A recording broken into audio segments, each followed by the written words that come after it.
Welcome back to the channel. Thank you ಯಾರೆಲ್ಲ ನನ್ನ ಚಾನಲ್ನ ಸಬ್ಸ್ಕ್ರೈಬ್ ಮಾಡಿ ಸಪೋರ್ಟ್ ಮಾಡ್ತಾ ಇದ್ದೀರೋ. ಫಸ್ಟ್ ಟೈಮ್ ಇದೇ ಒಂದು ವಿಡಿಯೋ ಮುಖಾಂತರ ನನ್ನ ಚಾನಲ್ನ ವಿಸಿಟ್ ಮಾಡ್ತಾ ಇದ್ರೆ ಮತ್ತು ರಿಟರ್ನಿಂಗ್ ಸಬ್ಸ್ಕ್ರೈಬರ್ಸ್ ಇದ್ರೆ ಎಲ್ಲರಿಗೂ ವೆಲ್ಕಮ್ ಆ್ಯಂಡ್ ವೆಲ್ಕಮ್ ಬ್ಯಾಕ್. ಯಾರಿಗೆಲ್ಲ ರಾಶಿ ಬ್ರಾಸ್ಲೆಟ್ ಪರ್ಚೇಸ್ ಮಾಡುವಂತಹ ಇಂಟ್ರೆಸ್ಟ್ ಇದೆಯೋ ಡಿಸ್ಕ್ರಿಪ್ಷನ್ ಬಾಕ್ಸಲ್ಲಿ ನನ್ನ ವಾಟ್ಸಪ್ ನಂಬರ್ ಇದೆ, ಅಲ್ಲಿ ಹೋಗಿ ನೀವು ಮೆಸೇಜ್ ಮಾಡಿ ನಿಮ್ಮ ಬ್ರಾಸ್ಲೆಟ್ಸ್ನ ಬುಕ್ ಮಾಡ್ಕೋಬಹುದು. ಇಲ್ಲೂ ವಾಟ್ಸಪ್ ನಂಬರ್ ನಾನು ಮೆನ್ಷನ್ ಮಾಡ್ತೀನಿ. ಯಾರಿಗೆಲ್ಲ ಪೇಯ್ಡ್ ಪರ್ಸನಲ್ ರೀಡಿಂಗಲ್ಲಿ ಇಂಟ್ರೆಸ್ಟ್ ಇದೆಯೋ please take paid personal readings. And one more important ವಿಷಯ ಏನು ಅಂದರೆ, ನೀವು ಜಸ್ಟ್ ಮೆಸೇಜ್ ಹಾಕ್ತೀರಾ, ಮೇಡಮ್ ಅವ್ರು ನನಗೆ ಸಿಗ್ತಾರಾ, ಅವ್ರು ಯಾರು ಅಂತ ನಂಗೆ ಗೊತ್ತಿಲ್ಲ, ನೀವು ಯಾರು ಅಂತ ನಂಗೆ ಗೊತ್ತಿಲ್ಲ. ಹೇಗೆ ಜನರಲ್ ಮೆಸೇಜಲ್ಲಿ ನಾವು ಆನ್ಸರ್ ಮಾಡೋಕ್ಕಾಗತ್ತೆ ಅವ್ರು ಸಿಗ್ತಾರಾ ಅಂತ? ಸೊ ಡೀಟೇಲ್ಸ್ ನೀವು ಕಳಿಸ್ಬಿಟ್ಟು ಚೆಕ್ ಮಾಡಿ ಅಂದರೆ ಆ ಚೆಕ್ ಮಾಡೋಕ್ಕೆ ನನಗೆ ಟೈಮ್ ಬೇಕಲ್ಲ. ಸೊ ಆ ಟೈಮ್ ಆ ಒಂದು ಚೆಕ್ ಮಾಡುವಂಥ ವಿಷಯಕ್ಕೇನೆ we take some energy exchange ಅಂದರೆ paid personal readings. It's not like that hi ಅಂದರೆ ನಾನು ಹಾಯ್ ಅಂತ ಕಳಿಸ್ಬಿಟ್ಟೆ, ಆಮೇಲೆ ಸಿಗ್ತಾರ ಅಂದರೆ ಸಿಗ್ತಾರೆ ಅಂತ ಹೇಳ್ಬಿಟ್ಟೆ. ಅದು ಒಂದು ನಿಮಿಷದಲ್ಲಿ ಆಗೋ ಕೆಲಸ ಅಲ್ಲ. I have to go through case ಅಂದರೆ ಏನಾಗಿದೆ ಅಂತ. ಲೈಕ್ ದಟ್ ಓನ್ಲಿ ನಾನು ಸುಮ್ಮನೆ ನಿಮಗೆ ಆನ್ಸರ್ ಮಾಡೋಕ್ಕಾಗೋದಿಲ್ಲ. ದಯವಿಟ್ಟು ಇದನ್ನು ಸ್ವಲ್ಪ ಕನ್ಸಿಡರ್ ಮಾಡ್ಕೊಳ್ಳಿ. ಸುಮ್ಮನೆ ನೀವು ಮೆಸೇಜ್ ಮಾಡೋದು ಹಾಯ್ ಅಂತ, ಮೇಡಮ್ ಸಿಗ್ತಾರಾ, ಮೇಡಮ್ ಅವ್ರು ಮಾತಾಡ್ತಾರಾ ಅಂತ. ದಯವಿಟ್ಟು ಪೇಯ್ಡ್ ಪರ್ಸನಲ್ ರೀಡಿಂಗ್ಸ್ ತೊಗೊಂಡ್ರೆ ನಿಮಗೆ ಕಂಪ್ಲೀಟ್ ಡೀಟೇಲ್ಸ್ ಗೊತ್ತಾಗುತ್ತೆ. ಇವತ್ತಿನ ಟಾಪಿಕ್ ನಿಮ್ಮ ಪರ್ಸನ್ ಕರೆಂಟ್ ಡೀಪ್ ಫೀಲಿಂಗ್ಸ್ ಏನು ಅನ್ನೋದ್ರ ಬಗ್ಗೆ ಈ ಒಂದು ಟಾಪಿಕ್. ಓಪನ್ ಮೈಂಡೆಡ್ ಆಗಿ ಈ ಒಂದು ರೀಡಿಂಗ್ನ ನೋಡಿ. Take what resonate to you, leave behind which is not resonating to you. ಈ ಒಂದು ರೀಡಿಂಗ್ ನೋಡುವಾಗ ನೀವು ನಿಮ್ಮ ಪರ್ಸನ್ನಾದರೂ ನೆನಪಿಸ್ಕೊಳ್ಳಿ, ಅವರ ಹೆಸರನ್ನ 3 times ಹೇಳಿ ಅಥವಾ ಅವರ ಫೋಟೋನಾದರೂ ನೋಡಿ. ಅದರ ಪ್ರಕಾರ ನಾನು ಚೆಕ್ ಮಾಡ್ತೀನಿ ಅವರ ರಿಯಲ್ ಟ್ರೂ ಡೀಪ್ ಫೀಲಿಂಗ್ಸ್ ಏನಿದೆ ನೋಡೋಣ. Thank you.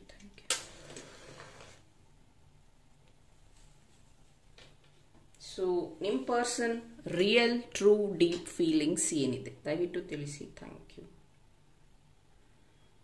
ಯು.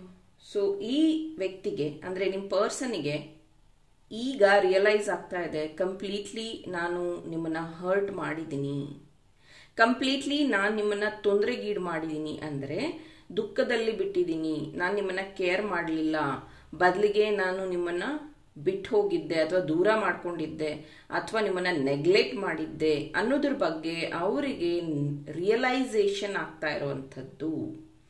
ಈ ರಿಯಲೈಸೇಷನ್ ಇಂದ ಏನಾಗಿದೆ ಅಂದರೆ, ಫ್ರೆಂಡ್ಸ್ ಹತ್ರನೋ ಅಥವಾ ನಿಮಗೆ ಪರಿಚಯ ಇರೋರ ಹತ್ರನೋ ನಿಮ್ಮ ಬಗ್ಗೆ ವಿಚಾರಿಸ್ತಾ ಇರುವಂಥದ್ದು.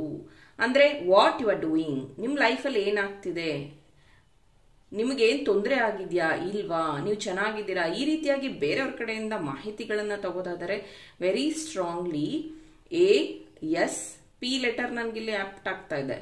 ಇದು 3 ಲೆಟರ್ ತುಂಬ ಸ್ಟ್ರಾಂಗ್ ಆಗಿ ಬರ್ತಿದೆ ನನಗಿಲ್ಲಿ. ಆ ವ್ಯಕ್ತಿ ಇದನ್ನ ಸ್ಪೈ ಮಾಡ್ತಾ ಇದ್ದಾರೆ, ಪ್ಲಸ್ ಅವರು ನಿಮ್ಮ ಬಗ್ಗೆ ಬೇರೆಯವ್ರ ಕಡೆಯಿಂದ ತಿಳ್ಕೊತಾ ಇದ್ದಾರೆ, ತಿಳ್ಕೊಂಡು ಅದರ ಬಗ್ಗೆ ನಿಮ್ಮನ್ನು ಕೇಳಬೇಕು ಅಂತಾನು ವೆಯ್ಟ್ ಮಾಡ್ತಾ ಇದ್ದಾರೆ.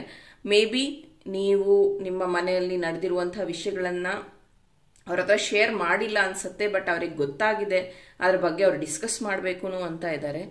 ಆ್ಯಂಡ್ ಈ ಒಂದು ಪ್ರೀತಿಯಲ್ಲಿ ಇಷ್ಟು ದಿನ ಆಗಿದ್ದ ತಪ್ಪು ಮತ್ತೆ ಆಗಬಾರ್ದು, ಐ ಶುಡ್ ನಾಟ್ ರಿಪೀಟ್ ಅನ್ನೋದನ್ನ ಅವರು ಯೋಚನೆ ಮಾಡ್ತಿದ್ದಾರೆ. ಇಷ್ಟು ದಿನ ನಾನು ಇಗ್ನೋರ್ ಮಾಡಿದ್ನೋ ಅಥವಾ ನಮ್ಮಿಬ್ಬರ ಮಧ್ಯೆ ಮಿಸ್ಅಂಡರ್ಸ್ಟ್ಯಾಂಡಿಂಗ್ ಬಂತೋ ಅದನ್ನೆಲ್ಲ ನಾನು ಫಿಕ್ಸ್ ಮಾಡಬೇಕು, ನಾನು ಇದನ್ನ ಕಂಟಿನ್ಯೂ ಮಾಡಬಾರ್ದು ಈ ರೀತಿ ಅನ್ನೋದನ್ನ ನಿಮ್ಮ ವ್ಯಕ್ತಿ, ನಿಮ್ಮ ಪರ್ಸನ್ ಯೋಚನೆ ಮಾಡ್ತಾ ಇದ್ದಾರೆ. ಆ್ಯಂಡ್ ವೆರಿ ಸ್ಟ್ರಾಂಗ್ಲಿ ನನಗಿಲ್ಲಿ ಚಾನಲ್ ಆಗ್ತಿರೋವಂಥದ್ದು ಗಮನ ಇಟ್ಟು ಕೇಳಿ. ಇದು ಎಲ್ಲರಿಗೂ ಅಲ್ಲ, ಕೆಲವೊಬ್ರಿಗೆ ಮಾತ್ರ ಆಪ್ಟ್ ಆಗತ್ತೆ. ಈ ಒಂದು ರಿಲೇಶನ್ಶಿಪ್ ಇದೆಯಲ್ಲ, ಇದು ರಾಧಾಕೃಷ್ಣ ಅಂತಾನೂ ಹೇಳಬಹುದು. ಸೊ ಈ ಒಂದು ರಿಲೇಶನ್ಶಿಪ್ಪಲ್ಲಿ ಕೆಲವೊಂದು ರಿಲೇಶನ್ಶಿಪ್ಪಲ್ಲಿ ಹೇಗಿದೆ ಅಂದರೆ, ಸೆಕ್ಸ್, ಹಗ್, ಮತ್ತೊಂದು ಇಂಟಿಮಿಸಿ ಏನೂ ಇಲ್ಲ. ಇಟ್ಸ್ ಜಸ್ಟ್ ಮಾತಾಡೋದು ಅಥವಾ ಮೀಟ್ ಮಾಡೋದು, ಟೈಮ್ ಸ್ಪೆಂಡ್ ಮಾಡೋದು. ಆ್ಯಂಡ್ ನಿಮ್ಮ ಈ relationship 10 years, 7 years, 3 years very mature energy ಇದೆ. It's not like that only hug, sex, kiss ಈ ಥರದ್ದು. ಹೇಗೆ ಅಂದರೆ ಪರಮ ಪಾವನ ಅಂತ ಹೇಳ್ತಾರೆ ಗೊತ್ತಾ, ಜಸ್ಟ್ ಕಮ್ಯುನಿಕೇಶನ್, ಅಟ್ಯಾಚ್ಮೆಂಟ್. ಸೊ ಇದಕ್ಕೇನೆ ಇದು ಏನಂತಾರೆ, ರಾಸಲೀಲಾ ಅಂತಾನೂ ಅಲ್ಲ, ಸೆಕ್ಷುವಲ್ ಎನರ್ಜೀಸ್ ಅಂತಾನೂ ಅಲ್ಲ. ಇಟ್ಸ್ ಲೈಕ್ ರಾಧಾಕೃಷ್ಣ ಹೇಗೆ ಟೈಮ್ ಸ್ಪೆಂಡ್ ಮಾಡ್ತಾ ಇದ್ರು, ದೇ ಜಸ್ಟ್ ಅವರ ಭಾವನೆಗಳನ್ನ ಎಕ್ಸ್ಚೇಂಜ್ ಮಾಡ್ಕೋತಾ ಇದ್ರು, ಅವರ ಥಾಟ್ಸ್ನ ಶೇರ್ ಮಾಡ್ಕೋತಾ ಇದ್ರು. What's good, what's bad, they spend time together. ಆದ್ರೆ there is no such kind of thing. ಅಂದ್ರೆ ಆ ಥರದ್ದೇನೂ ಅವ್ರ ಹತ್ರ ಎನರ್ಜಿ, ಆ ಥರದ್ದೇನೂ ಅವರಿಬ್ಬರ ಮಧ್ಯೆ ಇರಲಿಲ್ಲ. It's just spending beautiful time ಅಂತಾರಲ್ಲ, ಆ ರೀತಿಯಾಗಿ ಒಂದು ವ್ಯಕ್ತಿ ಆತ್ಮ ಅವರಿಗೆ ಇಂಪಾರ್ಟೆಂಟ್. ಅವ್ರ ಜೊತೆಗೆ ಅವ್ರು ಟೈಮ್ ಸ್ಪೆಂಡ್ ಮಾಡ್ತಿದ್ರು, ಅವರ ದುಃಖ ಅಥವಾ ಖುಷಿ ಎಲ್ಲಾನು ಶೇರ್ ಮಾಡ್ತಿದ್ರು. ಬಟ್ ಲೋಕ ಅವ್ರಿಗೆ ನೋಡ್ತಾ ಇದ್ದಿದ್ ರೀತಿನೇ ಬೇರೆ, ಹೆಸರಿಟ್ಟಿದ್ದೇ ಬೇರೆ, ಆ ರೀತಿ. But real fact is they are just connected. ಪರಿಪೂರ್ಣವಾದ ಒಂದು ಕನೆಕ್ಷನ್, ಅದಕ್ಕೇನೆ ಸೋಲ್ಮೇಟ್ ಕನೆಕ್ಷನ್ ಅಂತ ಹೇಳೋದು. They are soulmate connection. 99% soulmate connection ಅಲ್ಲಿ ಮದ್ವೆಗಳಾಗೋದಿಲ್ಲ. ಟ್ವಿನ್ ಫ್ಲೇಮ್ ಇದ್ರೆ ಆಗತ್ತೆ. ಸೋಲ್ಮೇಟ್ ಕನೆಕ್ಷನ್ ಅಲ್ಲಿ 90% ಮದ್ವೆಗಳಾಗೋದಿಲ್ಲ.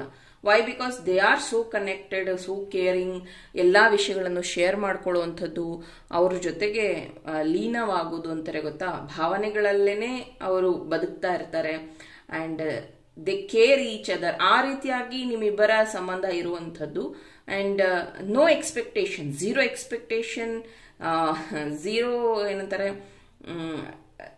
ಏನೂ ಎಕ್ಸ್ಪೆಕ್ಟೇಷನ್ ಇಲ್ಲದೆ ಓನ್ಲಿ ವ್ಯಕ್ತಿನ ಪ್ರೀತಿಸ್ತಾ ಅವರಿಗೆ ಸಮಯ ಕೊಡ್ತಾ ಬದುಕುವಂಥದ್ದು ಇದೆಯಲ್ಲ, ಇಟ್ಸ್ ವೆರಿ ಬ್ಯೂಟಿಫುಲ್ ಅಂತಾನೆ ಹೇಳ್ಬಹುದು.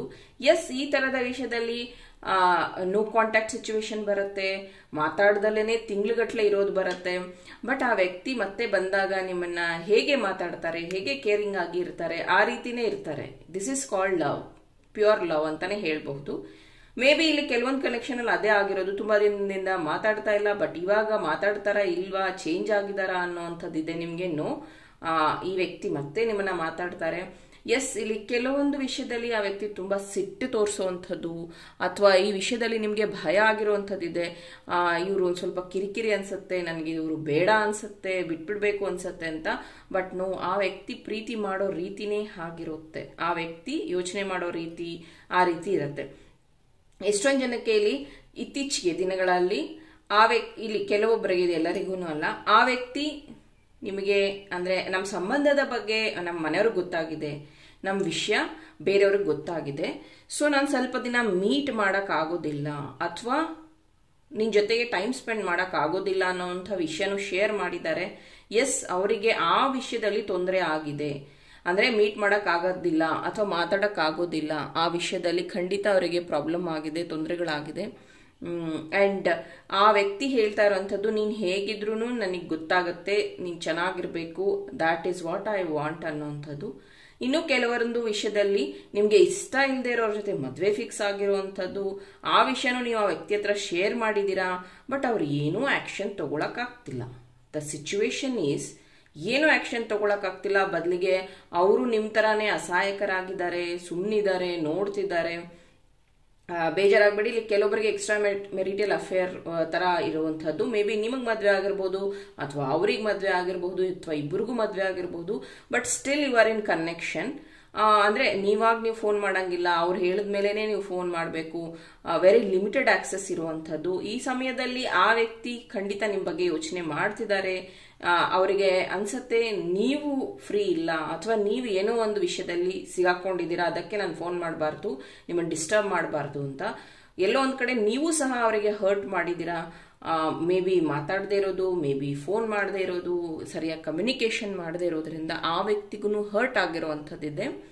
ಕರ್ಕಾಟಕ ರಾಶಿ, ವೃಶ್ಚಿಕ ರಾಶಿ, ಮೀನ ರಾಶಿ, ಸಿಂಹ ರಾಶಿ, ಮೇಷ ರಾಶಿ, ಮಿಥುನ ರಾಶಿ ಪ್ರೆಸೆಂಟ್ ಇರುವಂಥದ್ದಿದೆ.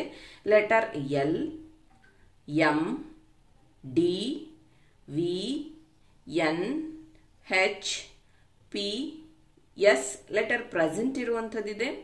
ಮೇ ಬಿ ನಿಮ್ಮ ಹೆಸರಲ್ಲಿ ಅಥವಾ ನಿಮ್ಮ ಪಾರ್ಟ್ನರ್ ಹೆಸರಲ್ಲಿ ಈ ಲೆಟರ್ ಬರ್ತಿರಬಹುದು. ಈ ವ್ಯಕ್ತಿಗೆ ಅನಿಸ್ತಾ ಇದೆ, ಈ ಒಂದು ರಿಲೇಶನ್ಶಿಪ್ನ ನಾನು ತುಂಬಾ ಚೆನ್ನಾಗಿ ಮುಂದುವರಿಸಬೇಕು, ಕಳ್ಕೊಳಕ್ ನನಗೆ ಇಷ್ಟ ಇಲ್ಲ. ಮೇ ಬಿ ನಿನಗೆ ಅನಿಸ್ತಾ ಇರಬಹುದು, ನಾನು ಬದಲಾಗಿದ್ದೀನಿ ಅಥವಾ ನಾನು ನಿನ್ನ ಪ್ರೀತಿ ಮಾಡ್ತಿಲ್ಲ ಅಂತ. ನಾನು ಯಾವಾಗೂ ನಿನಗೋಸ್ಕರ ಇರ್ತೀನಿ, ನಾನು ಯಾವಾಗೂ ನಿನ್ನ ಪ್ರೀತಿ ಮಾಡ್ತೀನಿ. ನನ್ನ ಪ್ರೀತಿ ಸಮಯಕ್ಕೆ ತಕ್ಕಂಗೆ ಚೇಂಜ್ ಆಗೋದಿಲ್ಲ, ಬದಲಿಗೆ ಸಮಯಕ್ಕೆ ತಕ್ಕಂಗೆ ನನ್ನ ಕೆಲಸ ಕಾರ್ಯಗಳು ಅಥವಾ ನನ್ನ ಸ್ಕೆಡ್ಯೂಲ್ ಚೇಂಜ್ ಆಗಿದೆ ಹೊರತು ನಿನ್ನ ಬಗ್ಗೆ ಇರುವಂತ ಪ್ರೀತಿ ಎಲ್ಲ. ದಯವಿಟ್ಟು ಅರ್ಥ ಮಾಡ್ಕೋ ಅಂತ ನಿಮ್ ಪರ್ಸನ್ ಹೇಳ್ತಾ ಇರುವಂತದ್ದು. ಕೆಲವೊಬ್ಬರಿಗೆ ಇಲ್ಲಿ ಡೌಟ್ ಇದೆ, ನಿಮ್ಮ ಪರ್ಸನ್ ಎಲ್ಲಿ ಥರ್ಡ್ ಪಾರ್ಟಿ ಅಂದ್ರೆ ಹುಡುಗ ಅಥವಾ ಹುಡುಗಿ ಜೊತೆಗೆ ಮಾತಾಡ್ತಾ ಇದ್ದಾರಾ, ಅವ್ರ ಜೊತೆಗೆ ಬ್ಯುಸಿ ಇದ್ದಾರಾ, ನನ್ನ ಇಗ್ನೋರ್ ಮಾಡ್ತಿದ್ದಾರಾ, is really someone entering in our love life ಅನ್ನುವಂಥದ್ದು. ಇದ್ರ ಬಗ್ಗೆ ನೀವು ಪರ್ಸನಲ್ ರೀಡಿಂಗ್ಸ್ ಅಲ್ಲಿ ತಿಳ್ಕೋಬೇಕು. ಇದರಲ್ಲಿ ಹೇಳಕ್ ಆಗೋದಿಲ್ಲ, ಬಿಕಾಸ್ ನಾನು ಆ ವಿಷಯ ಹೇಳಿದ್ರೆ ಎಲ್ಲರಿಗೂ ಕನ್ಫ್ಯೂಸ್ ಆಗತ್ತೆ. ಅವ್ರ ಲೈಫಲ್ಲಿ ಯಾರೋ ಇದ್ದಾರೆ, ಅದಕ್ಕೆ ನನ್ನ ಇಗ್ನೋರ್ ಮಾಡ್ತಿದ್ದಾರೆ ಅಂತ. You have to take clarity. Okay, so ಇದು ನಿಮ್ಮ ಪರ್ಸನ್ ಕಡೆಯಿಂದ ಬಂದಿರುವಂತಹ ರಿಯಲ್ ಟ್ರೂ ಡೀಪ್ ಫೀಲಿಂಗ್ಸ್ ಆಗಿತ್ತು. ಈ ಒಂದು ರೀಡಿಂಗ್ ನಿಮಗೆ ಇಷ್ಟ ಆದರೆ ಲೈಕ್ ಮಾಡಿ, ನನ್ನ ಚಾನಲ್ನ ಸಬ್ಸ್ಕ್ರೈಬ್ ಮಾಡಿ. ಇನ್ನೂ ಇಂಟ್ರೆಸ್ಟಿಂಗ್ ಟಾಪಿಕ್ ಜೊತೆ ನಿಮ್ಮ ಜೊತೆ ಜಾಯಿನ್ ಆಗ್ತೀನಿ. ಟಿಲ್ ದೆನ್ ಟೇಕ್ ಕೇರ್, ಬಾಯ್.